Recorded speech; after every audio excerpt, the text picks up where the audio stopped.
First Peter chapter 1 verse 22।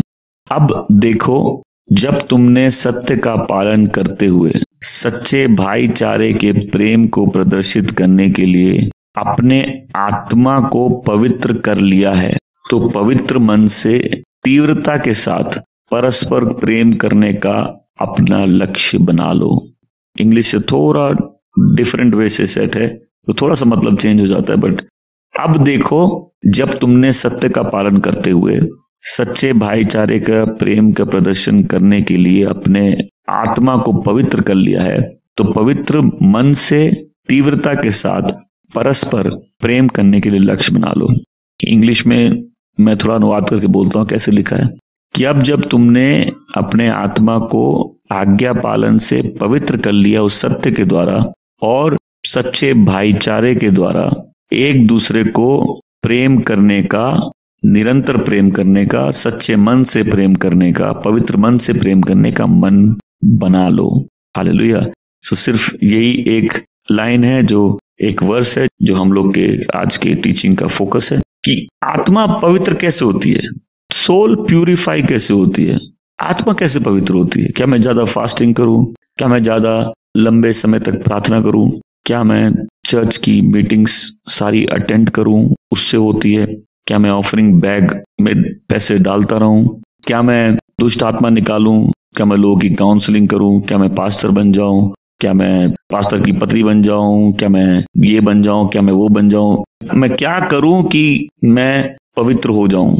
यीशु मसीह बोलते हैं, वो जो मेरी आज्ञा सुनता है और मानता है, ये वो है जो मुझसे प्यार करता है। ये सत्य फाउंडेशन है कि हम उसकी आज्ञा पालन करके अपने आप को और शुद्ध करते हैं, कि हम जब उसके वर्ड, उसकी इच्छा जानते हैं, हम और शुद्ध होते जाते हैं।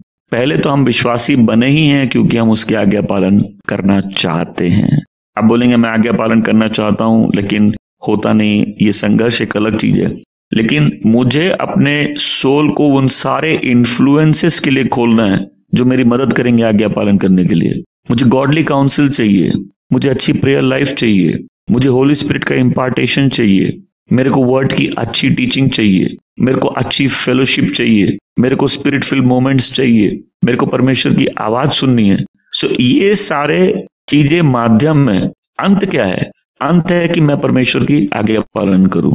अगर मेरे सोल ओपन नहीं है उस इन्फ्लुएंस के लिए, हम वो डिसीजंस कैसे लेंगे, हम ओबे कैसे करेंगे? लाइफ में बहुत लोग सफर कर रहे हैं अपने आज्ञा नहीं मानने के कारण, अपने रेबेलियन के कारण। हमें हम लोग इस ढंग से नहीं देखते, राइट? हम हमेशा प्रॉब्लम को एक फॉरेन चीज देखते हैं जो इन्वेड कर लिए मेरी लाइफ बिना परमिशन के। बट कई बार हम लोग इस बात को नहीं समझते कि हमारे आज्ञा नहीं मानने के कारण ही बहुत सी तकलीफें हम पर हावी हो गई है। एक तो जब मुझे मालूम ही नहीं परमेश्वर क्या चाहते हैं, तो मैं उसका आज्ञा पालन कैसे करूं? लेकिन अगर मुझे मालूम है और मैं नहीं कर रहा, तो फिर मैं विश्वासी कैसे हूं? तो विश्वासी कोई भी है, वो कैसे विश्वासी है? पहले तो मेरा प्रभु को जीवन देने का मतलब यही है, या प्रभु पे विश्वास करने का मतलब ये है कि अब मैं प्रभु के पीछे चलने के लिए तैयार हूं। अब प्रभु की इच्छा मेरी इच्छा है, अब मैंने अपने आप को प्रभु की इच्छा पूरी करने के लिए दे दिया। उसका मतलब ये कि अब जो भी वो प्रभाव है, वो जो भी वो इन्फ्लुएंस है जो मेरे सोल पे हो, मुझे उसका ख्याल रखना है कि क्या मेरे सोल को इन्फ्लुएंस कर रहा है। क्योंकि गलत चीजें अगर मेरे सोल को इन्फ्लुएंस करेंगी तो मैं कभी भी ओबीडियंस में, आज्ञा पालन में आगे नहीं बढ़ पाऊंगा। जैसा बोले इन्फ्लुएंस, इन्फ्लुएंस, इन्फ्लुएंस। मेरे लाइफ का उद्देश्य मैं लोगों की लाइफ में इन्फ्लुएंस रहूं। इन्फ्लुएंस, ये वॉइस लोगों तक पहुंचे, उनकी लाइफ में इम्पार्टेशन लेके आए। इन्फ्लुएंस, परमेश्वर की इच्छा लोग जाने और एक प्रभाव पड़े। बिना इन्फ्लुएंस के कोई लाइफ नहीं बनती, कोई सेल्फ मेड नहीं है। हम लोग सब इन्फ्लुएंस के प्रोडक्ट हैं। कुछ ना कुछ तो हम लोग को इन्फ्लुएंस कर रहा है। तो किसी को भी अगर आज्ञा पालन में बढ़ना है, पहले वो क्या बोलेगा? हम अपनी लाइफ को इस ढंग से सेट करेंगे कि हम अपने आप को सारे पवित्र प्रभाव के लिए खोल देते हैं। तब बहुत ईजी हो जाएगा आज्ञा मानना। बिकॉज जब परमेश्वर काम कर रहे हम वहां नहीं हो, जब परमेश्वर हमारा अटेंशन चाहते हम नहीं दे, जो बुरी काउंसलिंग हमको नहीं चाहिए हमको वो मिल जाए, जिस गलत जगह अटेंशन नहीं जाना चाहिए मेरा अगर चला जाए, तो वो इन्फ्लुएंस मेरे को आज्ञा पालन से दूर लेके जाएगा। हम लोग ऐसे कभी नहीं सोचते। मैं चाहता हूं हर जन जो बैठा है, जब अपने जीवन पे मनन करते हैं, इस बात को सोचे कि बहुत सी प्रॉब्लम आज्ञा नहीं मानने के कारण आ रही है। तो चालू कहां से करना है फिर? बहुत से लोगों को ये नहीं बोलना है ना, प्रभु मेरी लाइफ ठीक करिए। बहुत से लोगों की प्रेयर ये भी नहीं होनी चाहिए, नहीं प्रभु हम आपके आगे मानना चाहते। बहुत से लोगों को पहले इस बात को एक्नॉलेज करना है प्रभु के सामने, प्रभु हम एक्नॉलेज करते हैं कि ये प्रॉब्लम मेरे लाइफ में आज्ञा नहीं मानने के कारण है। बिकॉज कोई प्रॉब्लम आज्ञा नहीं मानने के कारण है और हम फास्टिंग प्रेयर करें कि प्रभु आप ब्लेस करिए, ये कैसे काम करेगा? जब भी हम आज्ञा पालन करेंगे तभी कर पाएंगे जब हमारे हार्ट, हमारे माइंड को परमेश्वर के वचन, परमेश्वर का पावर जब इन्फ्लुएंस कर रहा है, जब मेरे आत्मा को, मेरे प्राणों को परमेश्वर का वचन, उसकी प्रेजेंस प्रभावित कर रहे हैं, जब परमेश्वर अपना उद्देश्य मुझे समझा रहे हैं। तो जो आज्ञा नहीं मानता, पहले तो जो आज्ञा नहीं मानना चाहता वो प्रभु का बच्चा नहीं है, वो यहोवा का पुत्र नहीं है, वो यहोवा की पुत्री नहीं है, जो आज्ञा नहीं मानना चाहता। फिर दूसरा, जो मानना चाहता है लेकिन नहीं मान पा रहा, तो उसको ये बात समझना है कि पहले तो मैंने अगर अपने आप को ऐसे इन्फ्लुएंसेस के लिए नहीं खोला। आप सर्विस में आइए, किसी भी सर्विस में आइए, टॉपिक कोई भी हो, प्रभु आपसे बात करने लग जाएंगे। कभी आपने नोटिस किया, टॉपिक कुछ भी हो लेकिन प्रभु आपसे बात करेंगे।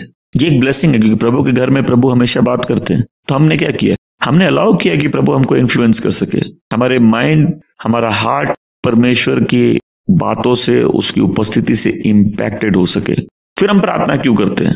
हम प्रार्थना करने के लिए खाली नहीं करते। प्रार्थना का उद्देश्य है कि हम बल पाए, हम सामर्थ पाए, पवित्र आत्मा हमारे जीवन में काम करे, पवित्र आत्मा हमारी सहायता करे। पवित्र आत्मा क्यों दिया गया? हम बड़े आदमी बन जाए? नहीं। हमारा बड़ा बिजनेस हो जाए? नहीं। हम दुनिया में ख्याति पाले उसलिए नहीं। पवित्र आत्मा दिया गया ताकि यीशु की सारी बातों में हमें लीड कर सके। आमीन। जो कुछ भी हम कर रहे हैं परमेश्वर के लिए, वो पवित्र आत्मा के इन्फ्लुएंस से ही पनपता है। आमीन। सो जब वचन बोलता है कि आज्ञा पालन से अपने आप को पवित्र करो, तो फिर ये समझना पड़ेगा कि एक विश्वासी के रूप में ये आज्ञा पालन क्या है, ओबीडियंस क्या है, मैं क्यों आज्ञा पालन करूं? पहले तो हम प्रभु की वर्शिप कर रहे हैं। इसका मतलब क्या है? कि हम परमेश्वर के लिए अलग किए गए हैं और मेरे उद्धार की पहचान है कि हम परमेश्वर की आज्ञा पालन करते हैं या हम करना चाहते हैं। आमीन। मेरा आज्ञा पालन दिखाता है कि मैं परमेश्वर से प्रेम करता हूं। तो आज्ञा पालन मैं क्यों कर रहा हूं?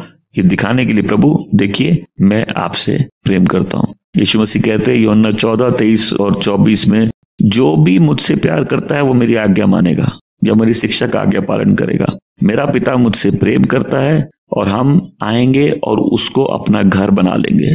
पहला सवाल, क्या मैं अपने ओबीडियंस से अपने लव को डिमॉन्स्ट्रेट कर रहा हूं?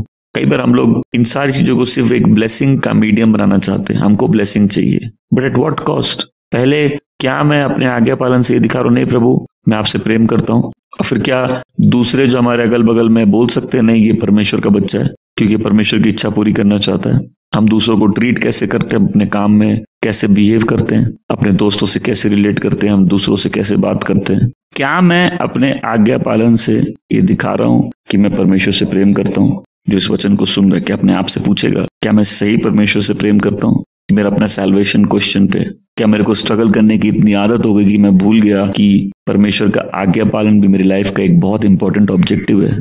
कलीसिया में आना अच्छा है, यहाँ आके गाना अच्छा है, सारे धर्मी काम करने अच्छे हैं, बट ओबीडियंस जब है लाइफ में, जब आज्ञा पालन है, वही दिखाता है कि हम परमेश्वर से प्रेम करते हैं। आमीन।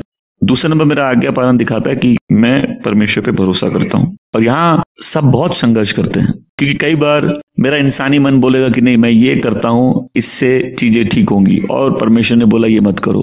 पर आदमी सोचेगा ये तो जाहिर सी बात है, अगर मैं इसको करूंगा चीजें ठीक होंगी, परमेश्वर ने मना क्यों किया? फिर आप उसको करेंगे, आप अपने हाथ जलाएंगे, क्योंकि आप और हम कई बार भरोसा नहीं करते। भरोसा होता है हम अपना भार प्रभु पे डाल दिए। भरोसे का मतलब क्या है कि अगर हमको ये भी नहीं मालूम कि चीजें एंड में निकलेंगी कैसे, लेकिन फिर भी परमेश्वर ने बोला है तो हम उस पाथ में चलने के लिए रेडी है। कई बार आज्ञा पालन टफ हो सकती है, कई बार बहुत मुश्किल हो सकता है परमेश्वर की आज्ञा मानना। कई बार उसमें बहुत सैक्रिफाइस होगा, डिसिप्लिन होगा, अपने कंफर्ट जोन से बाहर जाना होगा, वो काम करने होंगे जो हमारा शरीर नहीं चाहता करने के लिए। लेकिन सवाल है, क्या हम उस पर भरोसा करते हैं? Do I trust him? आप इब्रानियों की किताब पढ़ेंगे जब 11वें अध्याय में, तो आप देखेंगे वो लोग जिनके नाम उस हॉल ऑफ फेम में रिकॉर्डेड है, ये वो लोग हैं जिन्होंने परमेश्वर पे भरोसा किया। अब्राहम ने वो शहर नहीं देखा जिसकी तलाश में, वो देश नहीं देखा जिसकी तलाश में निकला था वो, लेकिन सोचे एक आदमी अपना सब कुछ छोड़ के उस देश की तलाश में निकल जाए जिस देश को देखा ही नहीं है, अपना सब कुछ दाव लगा दे, अपने लोग छोड़ दे, अपने पिता का घर छोड़ दे, अपना देश छोड़ दे, और उसके पास कोई चर्च नहीं है, उसके पास कोई वर्शिप की बुक नहीं है, उसके पास कोई पास्टर नहीं है, उसके पास सिर्फ परमेश्वर के साथ उसका जो रिलेशनशिप है, जो फेथ है, और उसकी उम्र है 75 साल का है, उससे सवाल करने वाले कितने लोग होंगे, अपने ही खुद कितने डाउट्स होंगे जिनसे डील करना है। देखिए, फेथ का कोई भी ऑल्टरनेटिव लाइफ में नहीं है, विश्वास का कोई ऑल्टरनेटिव नहीं है। भरोसा, भरोसा, ट्रस्ट, ट्रस्ट। प्रभु ने बोला है तो प्रभु जरूर करेंगे, प्रभु ने बोला है तो प्रभु संभव जरूर करेंगे। और जो ट्रस्ट करेगा उसको ऐसे काम करने पड़ेंगे जिसको लोग जरूर क्वेश्चन करेंगे, बोलेंगे ये क्या है, ये तुम कैसे कर रहे हो, क्योंकि दुनिया इस ट्रस्ट को नहीं समझती। वर्ल्ड उसको क्वेश्चन करेगी। तो सोचिए, अब्राहम के अपने भी डाउट्स होंगे, उससे क्वेश्चन करने वाले लोग होंगे। और हम अप्रूवल के लिए जीते हैं। कितनी बार हम अप्रूवल के लिए ही जीते, हमको अप्रूवल चाहिए, लोग क्या बोलेंगे, ये क्या बोलेगा, वो क्या बोलेगा। लेकिन अगर हम परमेश्वर की हुजूरी में बड़े हैं, अगर हम परमेश्वर को करीबी से जाने हैं, अगर उसका वर्ड मेरी लाइफ बन गया है, अगर हम श्योर है हम उसकी आवाज सुने, तो फिर मेरे हार्ट में यही बात रहेगी कि मुझे परमेश्वर की आज्ञा का पालन करना है। I have to obey him. उसको ओबे करना मेरी लाइफ में ज्यादा इंपॉर्टेंट है। उसको ओबे करना मेरी लाइफ का असली ऑब्जेक्टिव है। तो पहला मेरा आज्ञा पालन मेरा भरोसा, मेरा प्रेम दिखाता है। दूसरा, मेरा आज्ञा पालन मेरा भरोसा दिखाता है। इसके लिए आदमी को अपने कंफर्ट जोन से बाहर जाना होगा, सैक्रिफाइस करने होंगे। कई बार उस बात का कोई सेंस भी नहीं बनेगा। आप इब्रानियों 11 पढ़ेंगे, आप देखेंगे जितने पुराने विधान के ये चैंपियंस है फेथ के, ये सब का नाम वहां इसलिए लिखा है क्योंकि उन्होंने आज्ञा मानने की जरूरत की। नूह के बारे में सोचो कि जब वो उस जहाज को बनाने लगता है अपने घर को बचाने के लिए, वो कैसा एक्ट ऑफ फेथ था। जब अब्राहम उस पहाड़ पर चलता है अपने बेटे को देने के लिए, जबकि परमेश्वर ने बोला है कि इसहाक के द्वारा ही प्रभु उसके वंश को आगे बढ़ाएंगे। और ऐसी कौन सी टेक्नोलॉजी कि आप एक दीवार गिराने के लिए 7 बार उसके चक्कर लगाए, 7वें दिन 7 बार चक्कर लगा के आप जोर से चिल्लाए। ये एक्ट ऑफ ओबीडियंस है। आमेन। जहां कई बार दुनिया को भी मूर्खता लगे। देखिए, परमेश्वर अगर वही सोल्यूशन दे जो हमारे दिमाग में है तो परमेश्वर नहीं है वो। मैं तो आत्मिक बाप के लिए भी बोलता हूँ कि अगर वो वही बात बोले जो आप बोल रहे हैं, वही सोल्यूशन दे, तो फिर वो क्या कर रहे हैं। और फिर परमेश्वर की जब बात आती है, परमेश्वर आपको वो बातें नहीं बोलेंगे जो आप समझते हैं। परमेश्वर बोलते मैं तुम्हें वो बातें बताऊंगा जो तुम नहीं जानते, नहीं समझते। आमीन। इस बात को मैं चाहता हूं हर जगह अपने मन से बांध ले इस बात को। अगर आपका भरोसा परमेश्वर पर है, आपका मुंह कभी काला नहीं होगा। अल्टीमेटली आपको शर्मिंदगी नहीं मिलेगी। एक सीजन हो सकता खराब हो, लेकिन अल्टीमेटली लाइफ शर्मिंदगी वाली नहीं होगी। क्यों? परमेश्वर आपको संभालेंगे, परमेश्वर अपनी योजनाएं आपकी लाइफ में पूरी करेंगे, और परमेश्वर जो बोले हैं परमेश्वर उसको पूरा करेंगे। आमीन। परमेश्वर आदमी नहीं है जो धोखा दे, परमेश्वर इंसान नहीं है जो धोखा दे। तो ना मेरे चर्च जाने से, ना मेरे प्रेयर करने से, ना मेरे किसी काम करने से, मेरे आज्ञा पालन करने से मेरा मन पवित्र होता है। प्यार बोलने से नहीं, प्यार करने से होता है। जब हम उस एक्ट में अपने आप को देते तब हम प्यार कर पा रहे हैं। तो क्या परमेश्वर आपसे कुछ ऐसी चीज बोलो जो आपको लग रहा है कि नहीं ये तो बहुत मुश्किल है, या इसका कोई सेंस नहीं बन रहा। आपकी आज्ञा पालन दिखाएगा कि आप उस पर निर्भर करते हैं। बहुत से लोग इस बात को नहीं समझते। मैं ध्यान से सुनिए, एक सिस्टम समझाता हूं। मैं बेहतर नहीं हूं आपसे, मैं आपसे बेहतर नहीं हूं। एक सिस्टम है कि परमेश्वर कई बार नेचुरली, में सब बोलेंगे नेचुरली, मुझे इस्तेमाल करेंगे आपको कोई बात समझाने के लिए, आपको कोई डायरेक्शन देने के लिए। और इस बात को समझिए, ड्रीम में एंजल भी आएगा, कई बार मेरा चेहरा यूज करेंगे। क्या मेरी बात समझ रहे हैं? परमेश्वर हमारे माँ बाप को इस्तेमाल करते हैं। आपने से कही हो कि आपकी माँ बाप से आपकी निभती भी नहीं है, लेकिन कई बार उनके इंस्ट्रक्शन मानने में ही ब्लेसिंग है। ये नेचुरल सिस्टम है जो परमेश्वर यूज करते हैं। तो कई बार जब इंस्ट्रक्शन दिए जाते हैं वो परमेश्वर की वॉइस बन जाते हैं। जो ओबे करता है उसके लिए ब्लेसिंग्स के डोर खुलते हैं। नंबर 3, ओबीडियंस का रिवॉर्ड है, क्योंकि जो विश्वास करता है, जो आज्ञा पालन करता है, उसकी लाइफ में परमेश्वर का पावर काम करने लग जाता है। सक्सेस ऐसी चीज है ना, सबको चाहिए। दुनिया में आप बहुत सी किताब पढ़ सकते हैं सक्सेस के ऊपर, 10 ways to be successful, 20 तरीके सक्सेस पाने के। लेकिन विश्वासी जीवन में, आत्मिक जीवन में सक्सेस पाने का एक ही तरीका है। सब चाहते हैं सक्सेसफुल होना, लेकिन सिंपल सीक्रेट है परमेश्वर की इच्छा जानना, उसको पूरी करना। और परमेश्वर का प्लान है ब्लेस करने का, प्रॉस्पर करने का, एक अच्छा भविष्य देने का। तो आज मैं चाहता जब इस वचन को सुन रहे हैं, हम सब इस बात पे मनन करें कि कितने संघर्ष हमारे आज्ञा नहीं मानने के कारण हुए हैं। परमेश्वर की इच्छा है, परमेश्वर चाहते हैं कि हम लाइफ में सक्सेसफुल हों, बट वो सक्सेस की परिभाषा वो नहीं है जो दुनिया बोलती है। दुनिया की भाषा है तुम्हारे पास लंबी गाड़ी है, तुम्हारे पास पैसे हैं, तुम्हारा बैंक अकाउंट भरा है, वो सक्सेस की डेफिनेशन है। तुम्हारे पास ख्याति है, नहीं, ये सक्सेस की डेफिनेशन नहीं है। सक्सेस है ओबीडियंस में, सक्सेस है वो काम करने में जिसके लिए परमेश्वर ने हमको बनाया। देखिए, आप कलीसिया में बैठे हैं, एक बार अपने जीवन में मनन करेंगे और सोचेंगे कि मैं क्या कर सकता हूँ जीवन में। आप बहुत कुछ कर सकते हैं, लेकिन जब आप प्रभु के बारे में सोचते हैं, प्रभु की उपस्थिति में होते हैं, तो एक ख्याल सारे ख्यालों के ऊपर आता है कि हम क्या चीज करने के लिए बनाए गए हैं, परमेश्वर मेरे जीवन से क्या चाहते हैं। आमीन। परमेश्वर की इच्छा क्या है मेरी लाइफ के लिए, क्योंकि सक्सेस की डेफिनेशन क्या है? प्रभु की इच्छा पूरी करना। जिस काम के लिए उसने मुझे बुलाया है वो काम पूरा करना, जो आज्ञा उसने मुझे दी है उस आज्ञा को निभाना। आमीन। मैं चाहता हूं लोग अपनी अवस्था खुद देखें। ठीक है, 1-2 हफ्ते पहले मेरे को मालूम चला किसी के पति ने बोला कि तुमको 1 हफ्ते का टाइम दे रहे, सोच लो तुमको प्रभु चुनना है कि मेरे को चुनना है। तो मैं जहां तक लोगों को जानता हूं कि इसमें तो पूछने की भी बात नहीं है, पूछ के तो सामने वाला ही अपने पांव पे कुल्हाड़ी मार रहा है, उसका दिल तो और टूटना है आंसर सुन के। लेकिन वहां मैं जानता हूं कितने लोगों को अपने हस्बैंड वाइफ्स के कारण हर जगह कॉम्प्रोमाइज करते हैं प्रभु के लिए। मैं आदमियों को जानता हूं कि उनको मालूम है सही क्या है, सही जीने का तरीका क्या है, लेकिन अपने वाइफ्स के प्रेशर में प्रभु को ओबे नहीं करते। मैंने लास्ट वीक कॉन्फ्रेंस में नैरोबी में ये बोला था कि हम लोग मैरिज को सैल्वेशन से ज्यादा सेलिब्रेट करते हैं। ये पॉइंट है कि आप बोलेंगे कि आप मैरिज के लिए क्यों नहीं बोलते, मैरिज अगेंस्ट में क्यों बोलते हैं? नहीं, मैं तो अगेंस्ट में नहीं बोल रहा, मैं तो आगे पालन की बात कर रहा हूँ। मैं जानता ऐसे लोगों को जो अपनी पत्नी के दबाव पे, मैं तो यहाँ किसी औरत की बात कर रहा हूँ जिसके पति ने उससे पूछा, लेकिन मैं ऐसे मैन को जानता हूँ जो अपने वाइफ के प्रेशर में वो नहीं करते जो उनको करना है। कई लोग अपने पेरेंट्स के प्रेशर में नहीं करते, कई लोग अपने अगल बगल वालों के प्रेशर में नहीं करते, ओबे नहीं करते प्रभु को।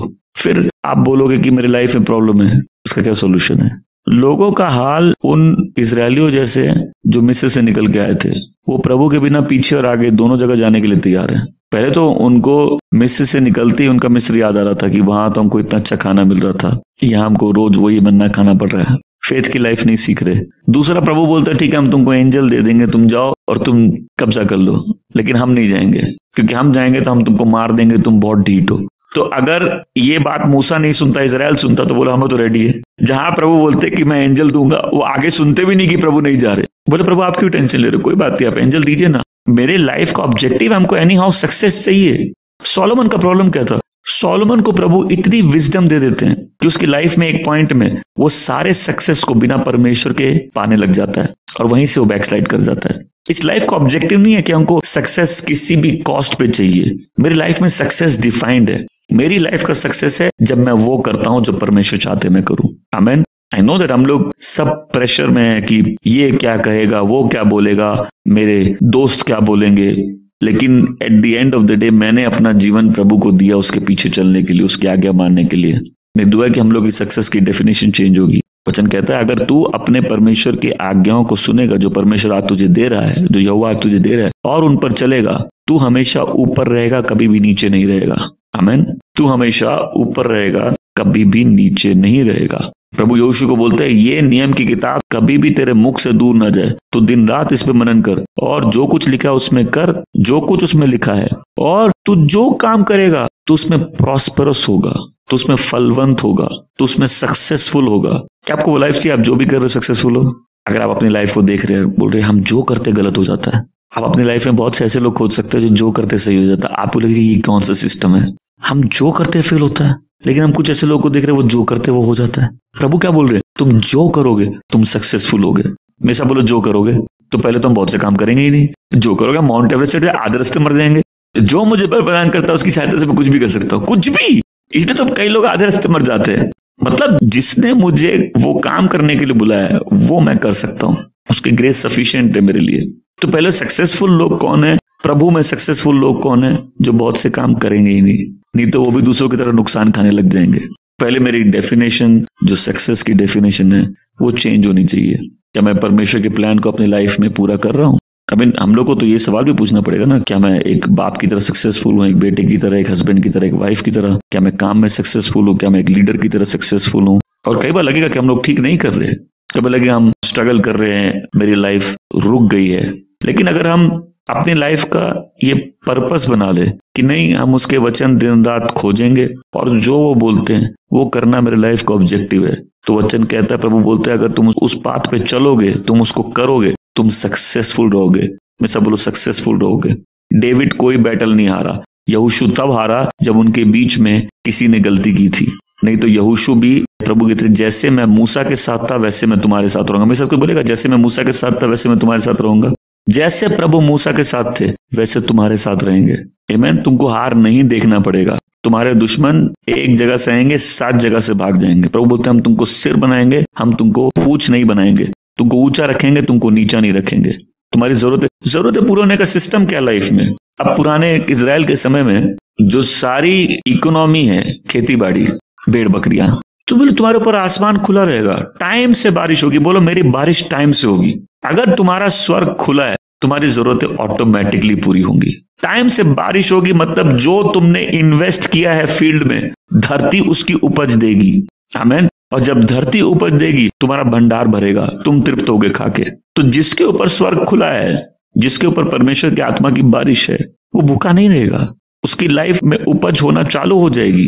देखो मैं बोलता हूँ जो लोग अटके हैं आगे बढ़ने के लिए एक पागलपन कभी कभी चाहिए, एक पागलपन चाहिए जहां आदमी हर फेलियर के बाद एक नया स्टेप लेने के लिए तैयार है। मैं बोलता हूँ कुछ लोगों को स्टेप लेना बंद करके फास्टिंग प्रेयर करना तैयार होना पड़ेगा। Serious fasting prayer. मैंने कभी नहीं देखा कि मैंने किसी चीज के लिए फास्टिंग प्रेयर किया और प्रभु उसका जवाब नहीं दिया। प्रभु जवाब अपने ढंग से देते हैं। मैंने फास्टिंग प्रेयर के लिए क्या बताया, तुमको किस चीज के लिए करना है, कितने दिन के लिए करना है, ये 2 चीज तुमको डिसाइड करनी है। कैसे करोगे तीसरी चीज, और तुम खाली उसको फिनिश करो, बाकी सब प्रभु करेंगे। क्योंकि कोई मुद्दा है जहां तुम अटके हुए हो, नंबर 1 इस मुद्दे के लिए मैं फास्टिंग करूंगा। फिर तुम वेट करोगे, प्रभु तुमको बताएंगे कितने दिन करना है। क्यों, ये एक वॉरफेयर है। फिर तुम उसका सिस्टम डिसाइड करोगे हम कैसे करेंगे वो फास्टिंग। तुमको सिर्फ वो फास्टिंग फिनिश करनी है, उसका जवाब जरूर देखोगे तुम। बोलो प्रभु ब्लेसिंग नहीं आप चाहिए। आमीन। अब मैंने बोला ब्लेसिंग नहीं चाहिए आप चाहिए, लेकिन ओबीडियंस, आज्ञा पालन का रिवॉर्ड क्या है? एक तो सक्सेस है, दूसरा है ब्लेसिंग। उसका रिवॉर्ड है ब्लेसिंग। ब्लेसिंग उनका रिवॉर्ड है जो परमेश्वर की आज्ञा पालन करते हैं। मैं फिर से बताता हूँ, इस बात को ध्यान से सुनेंगे। जब हम प्रभु को जीवन देते हैं या जब हम लहू से धुलते हैं, हम मिस्र में उस घर के अंदर है जहां चौखट में लहू लगाया गया है। उसके बाद जब हम बैप्टिज्म लेते हैं, इसका मतलब है कि पुराने भूत अब पुराने हो गए और हम एक नए जोन में आ गए। बैप्टिज्म लेने के बाद हम अब निर्जन प्रदेश में जाते हैं। यहाँ असली टेस्टिंग चालू होती है। मेरा फेथ टेस्ट होता है, प्रतिदिन का मन्ना मिलता है। लेकिन ये सारी एक्सरसाइज इसलिए थी कि इजराइल कनान चला जाए। 12 गोत्रों के लिए 12 जगह ठहराई गई थी, जो प्रभु मिस्र में उनको निकालने से पहले प्रभु ने वो जगह निर्धारित कर ली थी। प्रभु ने उस आदमी को भेजा, मूसा को, उसको तैयार किया, बोला इनको उस स्थान में लेके जाओ। मेरा उस स्थान को एंटर नहीं कर पाना मेरे लाइफ के सारे फेलियर का रीजन हो जाएगा। मतलब जो स्थान परमेश्वर ने मेरे लिए रखा है, जो योजना मेरे लिए रखी है। देखिए हम लोग कह रहे हैं दूसरों जैसा बनना चाहते हैं, अच्छी बात नहीं है। आप दूसरों से एनकरेज होइए, लेकिन बनिए वो जो प्रभु आपको बनाना चाहते हैं। परमेश्वर की इच्छा हर जन के लिए है। एक तो पहले मैं पूछूं कितने लोग मानेंगे हम लोग स्ट्रगल अपने डिसोबीडियंस के कारण कर रहे हैं, आज्ञा नहीं मानने के कारण कर रहे हैं। लाइफ में बहुत जगह आज्ञा नहीं मानने के कारण हम आज स्ट्रगल कर रहे हैं, वो फेलियर्स देख रहे हैं। तो सक्सेस चाहिए तो आज्ञा माननी पड़ेगी। प्रभु की देह में मेरा क्या स्थान है, प्रभु मेरी लाइफ के लिए क्या विल रखते हैं। कई जनों की लाइफ में ब्लेसिंग्स आती है शादी के बाद, कई लोग की जाती है शादी के बाद। बताऊंगा क्यों, आवाज नहीं सुनने के कारण। मतलब हम लोग को लाइफ की मिस्ट्रीज को, लाइफ के भेदों को समझना है। अब जिनकी हो गई उनकी बात नहीं हो रही। हाँ, इसको एंजॉय करिए। क्या हो गया, वो 8 दिन का सफर 40 साल का हो गया है। लेकिन मैं चाहता हूँ ध्यान से सुनो। मैं लोगों की लाइफ देखता हूँ, ऑब्जर्व करता हूँ। किसी और की बीवी से शादी कर लोगे, कुछ और बन जाओगे। तुम डॉक्टर और कंपाउंडर की बीवी से शादी कर लिए, तुमको कंपाउंडर बना देगी। आदमियों को ऐसे समझाता हूं, आदमी ध्यान से सुने। औरत बुलाई गई है किसी को कंप्लीट करने के लिए। तो अगर कोई औरत है किसी को बिजनेसमैन बनाने के लिए आई है, पास्टर से शादी के लिए पास्टर को बिजनेसमैन बना देगी वो। मैं मजाक नहीं कर रहा हूँ। तो मैंने देखा बहुत से लोगों की लाइफ में ब्लेसिंग्स तब चालू होती है जब सही यूनियन आती है। ऐसा नहीं कि हम किसी के बिना इनकम्प्लीट है। मैं एक यूनियन की मिस्ट्री समझा रहा हूँ, आज्ञा पालन की बात समझा रहा हूँ। और कई लोगों ने परमेश्वर की आवाज सुन के शादी करते करते किसी से नहीं की। क्वेश्चन कहता ना कि यदि तुम मेरी आवाज सुनोगे तो अपने हृदय को कठोर मत करो, जैसा उन्होंने किया था। पॉइंट क्या है, मेरा निर्जन प्रदेश कभी खत्म ही नहीं होता, तो आपका रेगिस्तान कभी खत्म नहीं हो रहा। जब कनान प्रवेश कर देंगे रेगिस्तान खत्म हो गया। वैसा बोलो मुझे मेरा कनान प्रवेश करना है, आमीन बोलो, अब और स्ट्रगल नहीं। तो पहले जब हम एक्नॉलेज करेंगे नहीं हम यहाँ सफर कर रहे हैं आज्ञा नहीं मानने के लिए, तो अब मेरा प्रेयर ये नहीं कि प्रभु मेरे को ब्लेस करिए, मेरा प्रेयर ये कि प्रभु अब हम आपकी आवाज सुनना चाहते हैं। अगर वो आशीष भी देखनी पहले बात सुननी होगी, क्योंकि प्रभु प्रॉमिस किए ब्लेस करेंगे। बोलते तुम जहां जाओगे ब्लेस्ड होगे, तुम्हारे बच्चे ब्लेस्ड होंगे, तुमको हम प्रोटेक्ट करेंगे, तुमको हम बहुत प्रॉस्पेरिटी देंगे, तुम्हारे हाथ के काम ब्लेस्ड होंगे और परमेश्वर तुम्हारी मदद करेगा। हालेलुया। हमने जब ब्लेसिंग और कर्स की सीरीज की थी, वो कर्सेस पढ़ना कितना भारी था किसी को याद है? वो ब्लेसिंग से 5 गुना बड़ा था कि बात नहीं मानने की प्रॉब्लम कितनी बड़ी है। मतलब ये दूसरे देशों में जाएंगे, वहां भी पिटते रहेंगे, इनको लोग धिक्कारते रहेंगे, इनको मारते, जब तक इनको होश नहीं आ जाए हमने यहोवा की बात नहीं मानी। तो पहला रिवॉर्ड क्या है? सक्सेस। दूसरा रिवॉर्ड क्या है? ब्लेसिंग। आमीन। जब अब्राहम अपने बेटे को बलिदान देने के लिए पहाड़ पे चला जाता है, परमेश्वर उस बात से इतना मूव्ड होते हैं कि परमेश्वर फिर प्रॉमिस देते, शपथ लेते हैं, हम तुमको ब्लेसिंग बनाएंगे। आमीन। अगर चाहते हैं हम लोग लाइफ ओवरफ्लो करे ब्लेसिंग से, तो परमेश्वर की बात मानना प्री कंडीशन है। हालेलुया। फिर हम कैसे ओबे करें? ओबीडियंस सैक्रिफाइस लेगा। तो ओबीडियंस हम आज्ञा क्यों मान रहे? क्योंकि हम परमेश्वर को प्रसन्न करना चाहते हैं, क्योंकि हम उससे प्यार करते हैं। तू परमेश्वर से अपने पूरे दिल से प्यार करना, अपने पूरे मन से प्यार करना, अपने पूरे प्राण से प्यार करना। आमीन। परमेश्वर चाहते हैं कि हम लोग हार्ट, माइंड, हमारी स्ट्रेंथ सब हमारे लव में इन्वॉल्व हो। आमीन। तो हम कैसे ओबे करें? पहले वो सैक्रिफाइस से, कि हम डिसाइड कर लें, हम प्रभु को ऑनर करेंगे, हम प्रभु को ऑनर करेंगे। I will honour God. और बहुत से लोग सफर कर रहे हैं अपने लाइफ में, अपने घरों में, अपने कामों में प्रभु को ऑनर करने के लिए। अगर चेलों में जब उनको मार पड़ी तो धन्यवाद देते कि प्रभु आप मेरे को ये सम्मान दिए कि आप मेरे को इस लायक समझे, हम आपके दुख में हिस्सा ले सकते हैं। कई लोग हैं जो प्रभु के लिए सफर कर रहे हैं, प्रभु के लिए डिसीजन लेने के लिए, बट हार्ड डिसीजन हो सकते हैं। किसी की हो सकता है शादी नहीं हो इसलिए, किसी के घर में उसको अकेला हो जाना पड़े, किसी का काम खराब हो जाए, किसी को बहुत लज्जा से जाना पड़े। बट ये वही लोग होते हैं जिन्होंने मन बना, हम प्रभु को ऊपर रखेंगे, हम प्रभु को सम्मान देंगे, हम प्रभु को ऑनर करेंगे। नंबर 2, हम कैसे आज्ञा माने? उसका वचन पढ़ के। वचन कहते नियम की एक किताब तेरे मुख से ना जाए, पर इस पे तू दिन रात मनन कर। जो कुछ भी करेगा जो इसमें लिखा है, अगर तू वो करेगा तो तू अपने पाथ में सक्सेसफुल होगा, तेरा पाथ प्रॉस्परस होगा।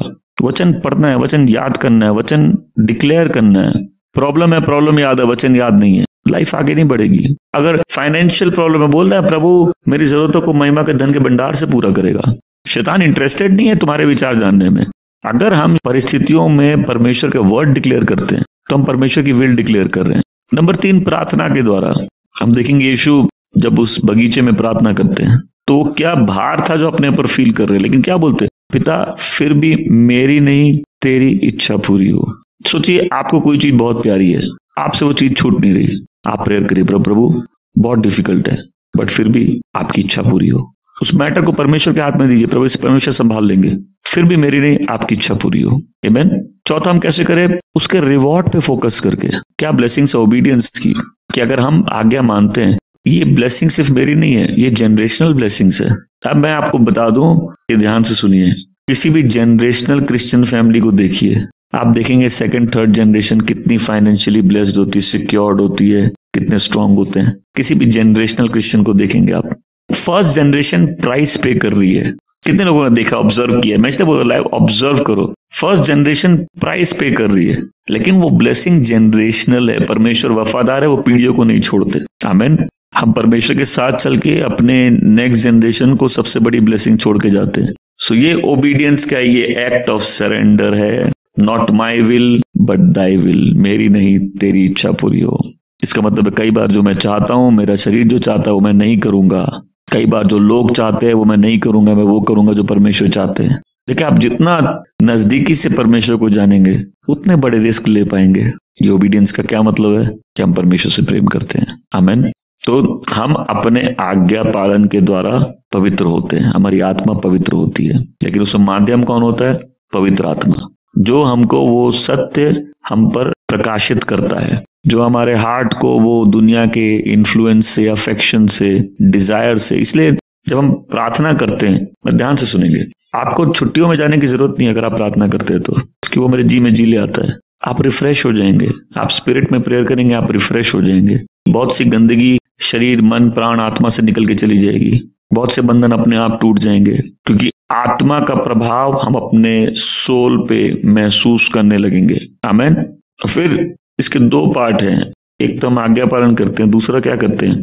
हम भाइयों से निरंतर प्रेम करते हैं, एक पवित्र दिल से प्रेम करते हैं, जेन्युइनली एक दूसरे से प्यार करते हैं, बिना किसी पाखंडी बना के। इंटेंस अफेक्शन है, कितने लोग देखे आपके जो चर्च से अफेक्शन है, दुनिया परेशान हो जाती है उससे।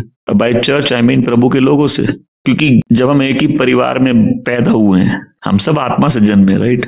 तो एक विशेष प्रेम हर सच्चे विश्वासी में है दूसरे विश्वासियों के लिए जो सही में प्रभु से प्रेम करते हैं। इंटेंस अफेक्शन होता है वो, आमेन। तो प्रभु बोलते हैं उस अफेक्शन में बने रहो, वो अटैचमेंट इंटेंस हो, हम उस प्यार को बनाए रखे, हम उस प्यार में बने रहे, पवित्र मन से तीव्रता के साथ परस्पर प्रेम करते रहे। बोले इसको अपना टारगेट बना लो, आमेन। सो विश्वासी जीवन में ये सैंक्टिफिकेशन, ये प्यूरिफिकेशन कैसे होता है? जब हम उसकी आज्ञा मानते हैं और हम एक दूसरे से निरंतर प्रेम करने को अपना लक्ष्य बना लेते हैं, आमेन, हालेलुया। क्या हम ब्लेस्ड हैं? अभी भी देर नहीं हुई है, अभी भी देर नहीं हुई। आप अपनी लाइफ का ट्रैक बदल सकते हैं, अभी भी देर नहीं हुई है।